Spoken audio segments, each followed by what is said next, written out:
তো এখন দেখো সন্ধেবেলায় আমাদের ভেজিটেবিল চপ ভাজা হচ্ছে। তো পুরটা আমি বানিয়ে রেখেছিলাম, এই দেখো এগুলো ভাজা হয়ে গেছে আর কড়াইয়ে হচ্ছে এগুলো।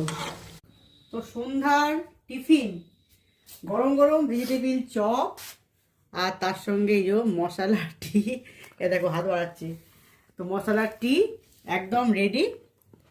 আর তোমাদেরকে তো পুরটা দেখিয়েছিলাম আগেই, আর এখন ভাজলাম গরম গরম আর ও বাড়িতে পাঠিয়ে দিয়েছি, বা বাবা এসে নিয়ে গেছে। আর চলো এখন তোমাদের কেমন হয়েছে খেতে বলো। ভালো, দোকানের থেকে ভালো। তোমাদেরকে ভেঙে আমি দেখাই। দোকানে খরচা করে খেতে যাবো কেন, এই দেখো, বাড়িতে যদি পাওয়া যায়।